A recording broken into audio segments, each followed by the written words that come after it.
आप देख रहे हैं इंस्पायरो इंडिया न्यूज नेटवर्क IINN 24। नमस्कार दोस्तों, मैं हूं प्रकाश शर्मा और आप देख रहे हैं इंस्पायरो इंडिया।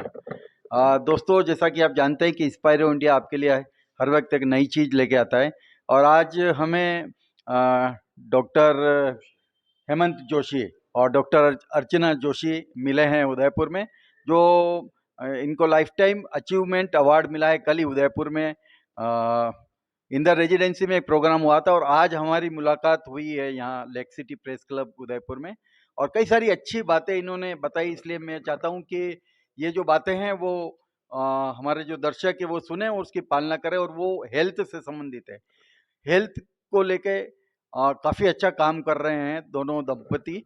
इनका खुद का एक क्लिनिक है बॉम्बे में और वहाँ पे सेवाएं देते हैं। उसके बाद में एक दिनचर्या इनकी बन गई है कि लोग कैसा खाएं, कैसी दिनचर्या रखें, बच्चे क्यों मोटे हो रहे हैं, बच्चों में क्यों बीमारियां बढ़ रही है, एनीमिया क्यों बढ़ रहा है महिलाओं के अंदर, महिलाओं में खून की कमी जो है वो क्यों हो रही है, शारीरिक जो दिक्कतें क्यों हो रही, कितनी पेट का आकार कितना चाहिए, ऐसी कई रोचक बातें आपने हमको बताई और वास्तव में मैं इनसे प्रभावित हुआ। और ये मैंने सोचा कि ये सारी बातें आप तक आनी चाहिए। डॉक्टर हेमंत जोशी से आप जानते हैं कि डॉक्टर साहब एक स्वस्थ आदमी को किस तरीके से रहना चाहिए। हाँ, हमारी सर्वाधिक बीमारियां गलत खाने से होती है। तो सही खाना बताता हूँ, आसान है, संसार भर में ये चलता है। 1, भूख लगी तो खाओ। 2, आधा पेट खाओ, आधी भूख खाओ, कभी पेट भर मत खाओ। 3, जो खाएंगे उसके 4 हिस्से करो। 2 हिस्सा साग भाजी चाहिए, इससे जीवन सत्व मिलते हैं, खनिज मिलता है और हमारा पेट भी साफ होता है। सर्वाधिक लोगों को पेट साफ न होने की तकलीफ होती है। सबको जीवन सत्वों के कमी से कमजोरी होती है। हम डॉक्टर को टॉनिक मांगते हैं और 50,000 करोड़ रुपए का टॉनिक भारत खाता है। अगर हम आधा हिस्सा साग भाजी खाएंगे और वाटी भर दही रोज खाएंगे या छाछ पिएंगे तो हमें टॉनिक का गरज नहीं। तो दही 1 वाटी जरूर खाइए और खाना खाने के बाद पान खाइए। उसमें से जो चूना मिलता है उससे हड्डियाँ बनती है और सब लोगों में चूना कम है, हर दूसरे आदमी में चूना कम है, ऐसा अभ्यास है। तीसरा, जो चूना से दांत साफ हो जाते हैं और दांत कीड़ी कम हो जाती है। ठीक है। चौथा, नमक कम से कम हो या रसोई में शक्कर नमक ना हो, जिसको ऊपर से लेना ले, क्योंकि ज़्यादा नमक से हमें रक्तचाप होता है। हम खा सकते हैं 3 ग्राम, 5 ग्राम चलता है रोज प्रति व्यक्ति, पर हम खाते हैं 10-20 ग्राम, ऐसा अभ्यास है। क्योंकि हमारे अचार में नमक है, फरसाण में नमक है, बाजार के मीठे बिस्कुट में भी नमक है। तो नमक कम करें। और शक्कर से दांत, जहाँ शक्कर दांत को चिपकती है ना, वहाँ दांत सड़ते हैं और सबके दांत सड़े हैं। तो शक्कर घर में ना रखो और शक्कर मीठा सिर्फ त्योहार में खाओ, शादी में खाओ। ठीक है। हाथी पे गांव को बांटो त्योहार में, पर घर में शक्कर मत रखो। ऐसा अगर, और भूख लगी तो खाओ, ऐसा करोगे तो आपकी सेहत अच्छी रहेगी। ये हाँ। अच्छा, मैं ये पूछना चाह रहा था डॉक्टर साहब कि आज से 100 साल पहले या 200-300 साल पहले हमारी जो जीवन शैली थी वो एक अलग प्रकार की थी। हमारा जो खाना बनता था तो वो मिट्टी के बर्तनों में बनता था या लोहे के बर्तनों में बनता है। आज उसकी जगह स्टील या एल्यूमिनियम के बर्तनों ने ले ली है। क्या कहना चाहेंगे कि ये जो जीवन शैली बदली है, क्या इससे बीमारियां कितने स्तर पर बढ़ी है?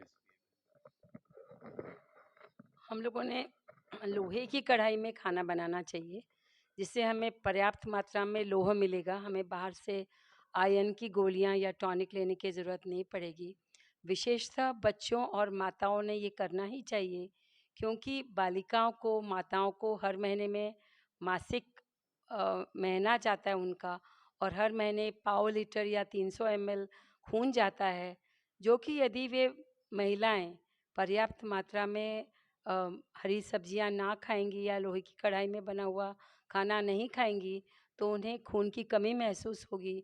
धीरे धीरे उनके काम करने की क्षमता कम हो जाएगी, उन्हें थकावट लगने लगेगी और उनमें कमज़ोरी का महसूस करना हो जाएगा। इसलिए हमने लोहे की कढ़ाई में खाना खाना चाहिए। जर्मन के बर्तन, जो एल्युमिनियम के बर्तन हम बोलते हैं, उसका इस्तेमाल करने से अल्जाइमर या हमें याददाश्त खो जाने की बीमारी होती है। इसलिए एल्युमिनियम बहुत ही खतरनाक है। हल्का रहता है, इसलिए बहुत सारे खाना हम लोग उसमें बनाते हैं।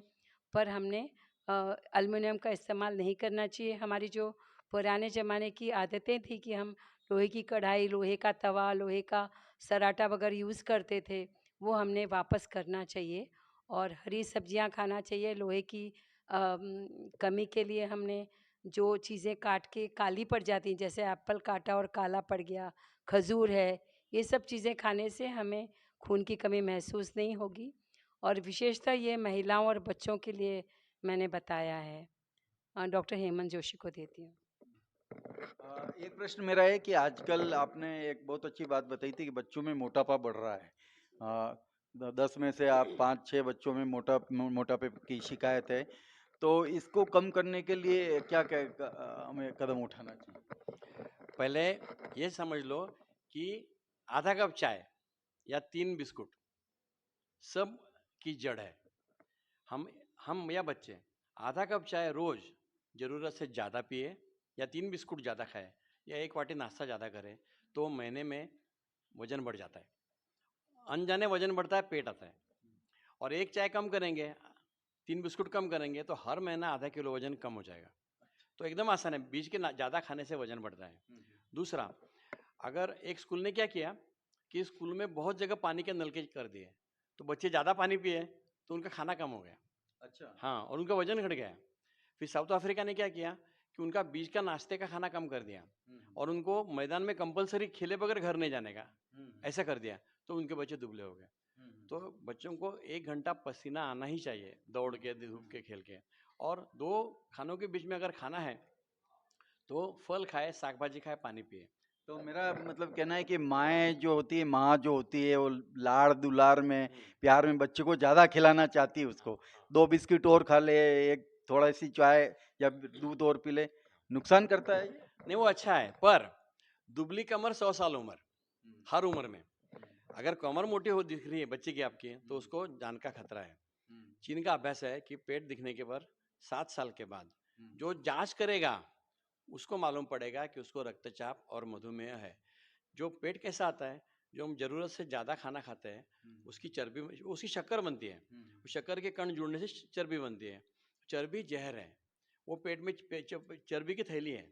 तो वो पेट में यकृत, लिवर, स्प्लीन यानी स्प्लीन, इसको काटने से मधुमेह होता है। चर्बी खून में से दौड़ती है तो खून की नली को काटती है तो रक्तचाप होता है। दिल को काटती है, दिल का दौरा पड़ता है, दिमाग खराब हो जाता है, स्नायु खराब होते हैं, मूत्रपिंड खराब होता है, उसी से कैंसर होता है। तो सब जड़ों की मूल मोटापे में है और मोटापे का मूल चाय बिस्कुट में है।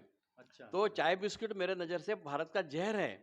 उसकी जगह हमने छाछ और फल देना चाहिए। देखो फल है, मेहमान को छाछ और फल खिलाओ। छाछ में B12 मिलता है जो हमारे बुद्धि, हम सबको कम है और हमारे बुद्धि को, हर पेशी को बढ़ने को चाहिए। तो दही या छाछ रोज खाओ, मेहमान को छाछ पिलाओ, फल खिलाओ। फल 100 रुपए, 150 रुपए किलो, और बिस्कुट और फरसाण और मिठाई 300 से 700 रुपए किलो है। तो पैसा बचाओ और ये आरोग्यदायी है। और चाय, बिस्कुट, फरसाण हानिकारक है, बाहर का कुछ मत लाओ और ये सबको बताओ। डॉक्टर साहब ने सही कहा। ये डॉक्टर साहब ने और अर्चना जी ने हमारे लिए ये छाछ ही मंगवाई और फ्रूट ही हमें खिलाए। और एक ये पूछना चाह रहा हूँ कि जो बच्चे हैं आजकल के या युवा पीढ़ी जो है वो चाइनीज़ या जो मैदे से बनी जो चीज़ है, चाहे पास्ता हो जाए, चाहे नूडल्स हो जाए, चाहे पिज़्ज़ा हो जाए, उसके तरफ ज़्यादा आकर्षित है और हजारों करोड़ का ये मार्केट इंडिया के अंदर बनता जा रहा है। क्या ये भी बीमारियां ला रही है? ये सब जो चीज़ें हैं, मैदे की चीज़ें, ये ज़हर हैं।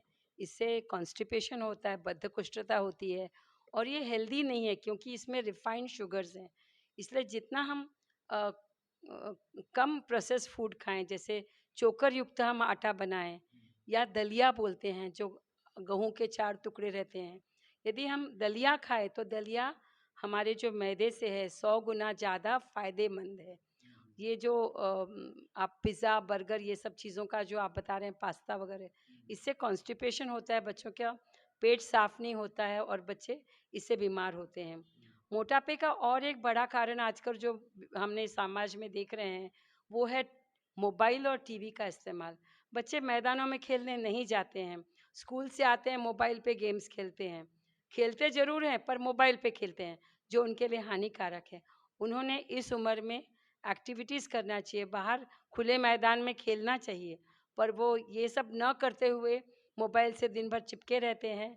उन्हें एक्टिविटी नहीं होती है, खून का संचार बराबर नहीं होता है और बीमारियों का हम देख रहे हैं कि बहुत छोटी उम्र में बच्चों को ब्लड प्रेशर, हार्ट अटैक, ये सब बीमारियां देखने में आ रही हैं।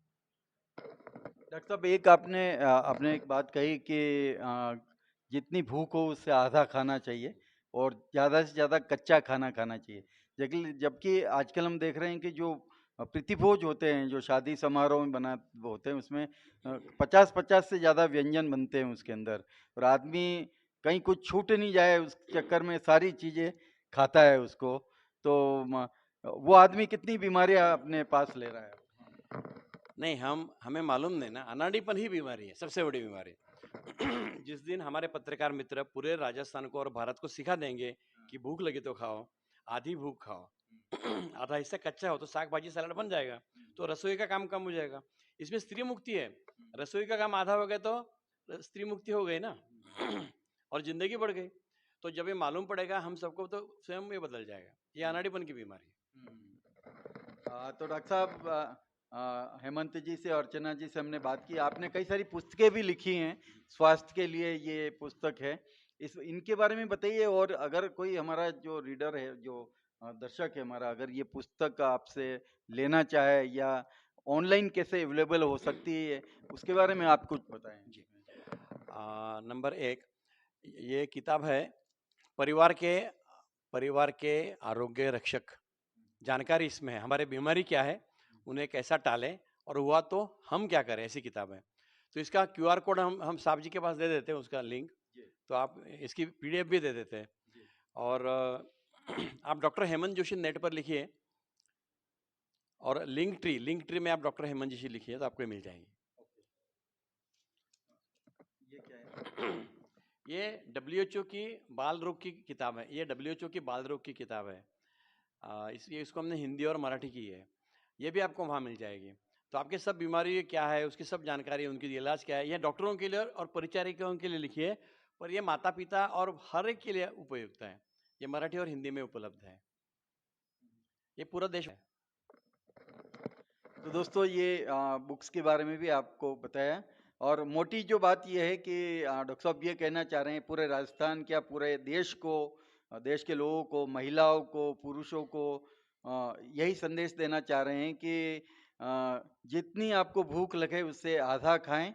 दूसरा, जो कच्चा खाना है उसको ज़्यादा खाएं, और लोहे की जो कढ़ाई या पारंपरिक जो बनाने की जो विधि थी हमारी, उसको इस्तेमाल करें, तो आप ज़्यादा से ज़्यादा स्वस्थ रहेंगे। चाय हमारे लिए जहर है, नमक ज़्यादा हमारे लिए जहर है, और बिस्किट जैसी जो बेकरी आइटम्स है वो भी जहर के समान है। उसके बजाय डॉक्टर साहब जहाँ भी जाते हैं तो छाछ का मैसेज देते हैं कि ज़्यादा से ज़्यादा छाछ पिए, और फल फ्रूट जो है उनका इस्तेमाल कीजिए। डॉक्टर साहब, बहुत आभार आपका, दोनों हेमंत जी और अर्चना जी का, आपने हमें समय दिया। आप एक अवार्ड सेरेमनी के लिए उदयपुर आए थे, जहां इनको लाइफ टाइम अचीवमेंट अवार्ड मिला, और इसके लिए आपको शुभकामनाएं, और हमारे दर्शकों को भी आपने बहुत अच्छी जानकारी दी, उसके लिए आभार आपका।